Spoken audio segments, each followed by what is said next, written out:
You know, considering a lot of other multiplayer-focused games like Lethal Company and Repo are so similar, it's a miracle Peak took off as well as it did. Granted, I shouldn't really be too surprised. At the time of Peak's release, we were finally getting to the point where the term friend-slop was starting to get used. In my opinion, it was the last good friend-slop game. Yes, Repo and RV There Yet are fun, but it's only because you're playing them with friends. Talk to anybody that plays these games and they'll tell you the solo experience is atrocious. Peak, in my opinion, is where this differs, because unlike those games, Peak actually is a well-designed game that looks, sounds, and plays good. The goal of the game is very simple. You're a scout troop who took a vacation flight, but the pilot done shat the bed and crash-landed on a deserted island. Climb to the top of the peak, light a flare, and escape. That's it. That's the game. It's ridiculously simple. Your dog could understand the goal. But what makes Peak interesting, to me at least, is something that I feel like a lot of players overlook: the completely unique stamina bar. In Peak, you don't have health in the traditional sense. Instead, you have health and stamina as the same meter. You use your stamina to climb and run, but things like hunger, weight, injury, or other things can eat away your stamina bar until there's nothing left. When this happens, you pass out and are left at the mercy of the world, or your friends, to grab you. If you don't get back up when the timer reaches 0, game over. It sounds strange at first, but this system actually is kinda genius. If Peak had 2 separate health bars, one for health and one for stamina, it would completely invalidate most of the difficulty of the game. If fall damage only took health, or the mace's harsh sunlight didn't affect your stamina, or if the spores and the zombie bite left your green bar alone, these effects would be negligible, and you could be a lot more careless. With the system, you actually have to think about the risk you're going to take. Let's say you want to make a risky jump to a nearby cliff. If you can make it, you just opened up a huge avenue to make more progress. But if you fail to make it, even if you don't die, you not only invalidate your previous progress, but because injury takes away your stamina, you might not even be able to get back up to where you were without finding some other way to get up or to find a heal. I'm getting way sidetracked here though. Let's dial it back and start from the beginning.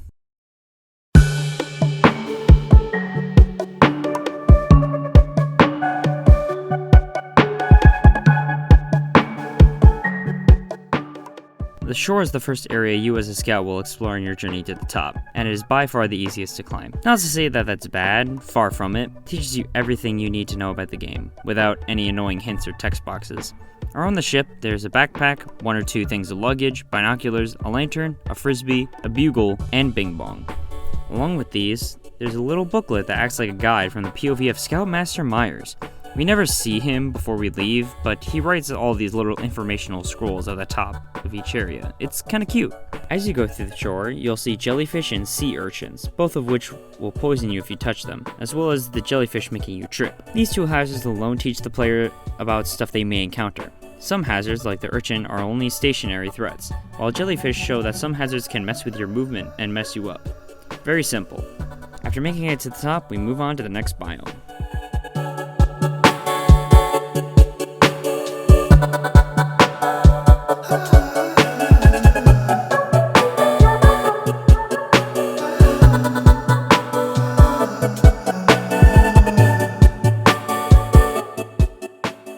The tropics is the next area you'll encounter, and is one of the first areas to introduce environmental effects. This stage has rain, which inhibits climbing. Not awful, but you'll definitely want to watch out for it if you're making a risky jump. Along with that comes some new hazards, that being poison vines, exploding spores, and bees. The vines act just like the urchins from the shore. The spores will explode if you touch them, and the bees won't bother you unless you grab their hive. This biome is honestly pretty boring, and especially when the areas afterwards are such a spike in difficulty, it feels like it doesn't really prepare you for what's about to happen. Whatever, let's just move on.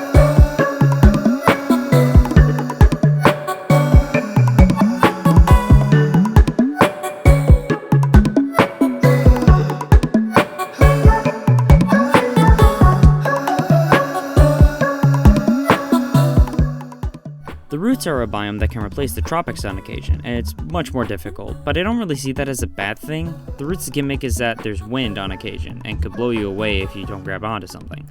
Not only that, but the roots has actual creatures you can find, and are probably the only thing left alive on this island. Beetles, spiders, mandrakes, zombies? Sure, why not? Along with those, there are specified colored mushrooms that have randomized effects every day, so every run of the roots feels just as fresh as the last. Thank goodness too, the tropics was going to bore me to death.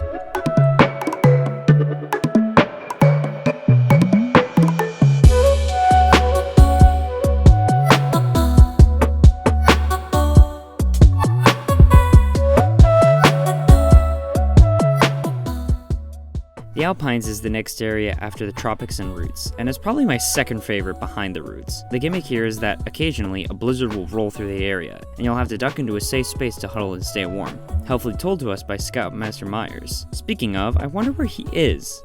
I guess he probably escaped the island before us. That would explain why there's old pittons and stuff all over the place. Aside from the wind and the capybaras, there's nothing special, but there really doesn't have to be. This biome sparks joy.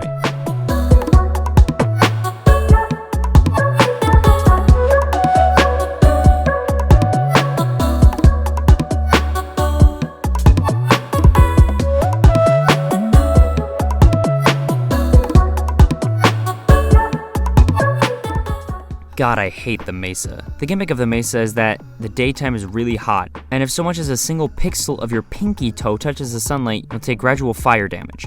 Not only that, but there's cactus everywhere, tornadoes, tumbleweeds, antlions, mirages, capybaras, again, scorpions, and bombs.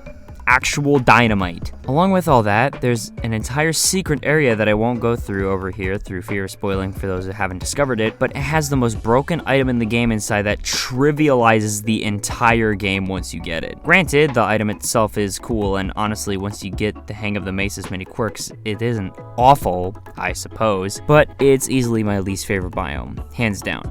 Anyway, the caldera, probably the most boring area. The lava rises on occasion and there are some flame geysers, but the lava eventually falls. There's really nothing here. Who is that?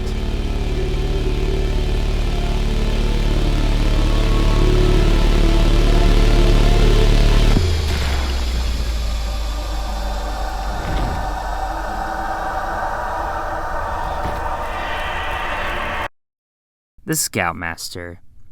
I know it's weird to include a segment for the Slenderman wannabe, but I promise you there's a reason for it. How the Scoutmaster works is that when you're playing with friends, if you go too far away from them for too long a time, he appears. In other words, if you forget the most important rule and leave your fellow scouts behind, he'll be there to correct you.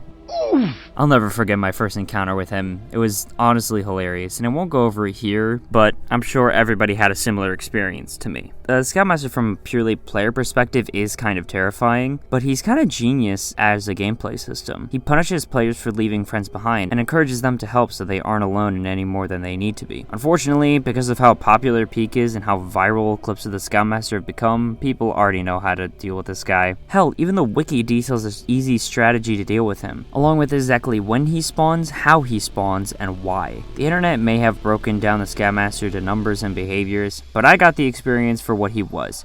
An authentic, intimidating, terrifying force of nature that showcases what the island will do to you if you don't leave. Now. Well, that was a lot, but now finally we're at the final biome. The Kiln. It's an enclosed volcano, and this is where every piece of training you've gone through matters. No gimmicks, no enemies, no weather, no nothing.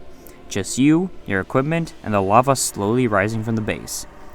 This is the final test of skill to show that you are truly worthy of peaking.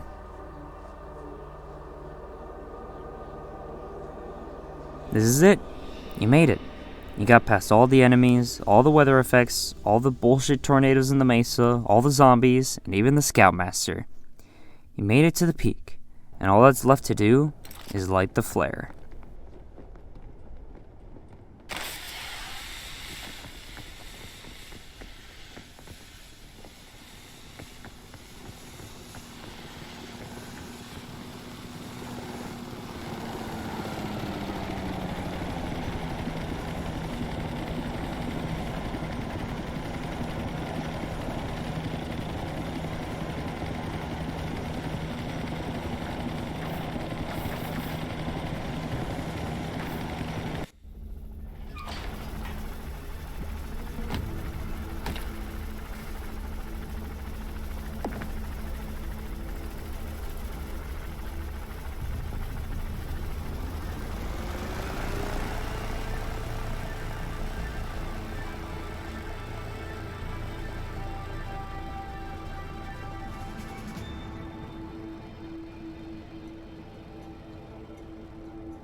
Back at the airport. Thank goodness, too.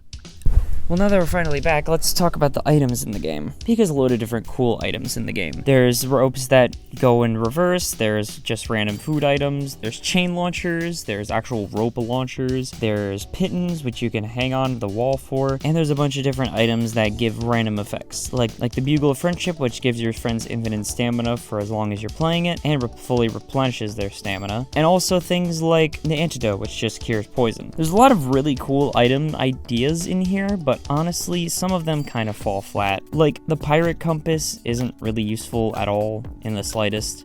And the Scoutmaster Cannon is really finicky to use, but it is really fun. Before I sign off here, let's talk about something I don't normally mention. The achievements. Peak has dozens of achievements, and honestly one of the big reasons they keep coming back. So many little things to do, so many milestones to go for. And it's not like once you get the achievement, it's just left to rot on your Steam profile. You actually get some sort of cosmetic, whether it be a mouth, eyes, face accessory, hat, outfit, anything. And there's so many good outfits too. Simple outfits like cowboys, plague doctors, rangers, gnomes, winter coats, spacesuits, flowers, the list goes on. You can even be a furry if you really want to go above and beyond. If you want to go above and beyond though, you can get the sashes. These aren't gotten through achievements, but are rather gotten through beating the different difficulties. When starting out, you'll have the base difficulty as well as Tenderfoot, which makes the game easier by making you less hungry, take less damage, removing the time limit, fog, and lava in the kiln, removing a lot of enemies, and a bunch of other stuff. After beating the base difficulty, you unlock Ascent 1, which just makes you take more fall damage. After beating that, you unlock Ascent 2, which has the same effects, but also makes you get hungry faster. Then Ascent 3, which makes all items heavier, and then Ascent 4, which makes flares not spawn at the peak, and blah blah blah blah blah. You get the idea at this point. Every single ascent makes the game harder. And finally, you have Ascent 7, which all the effects include: the night gets colder, you're hungrier, you're heavier, you're less mobile, and you're more prone to injury, and you can't revive anybody once they die. So if you mess up, it's all over. Sounds like torture. Sounds like nobody would ever want to do that. It sounds like a complete waste of time, right? And it might last a little bit longer, I don't know. Don't worry, Bryce. I know my way around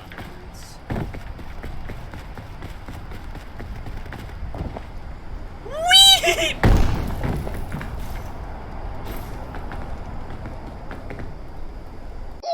Well, that was Peak. The best of the slop.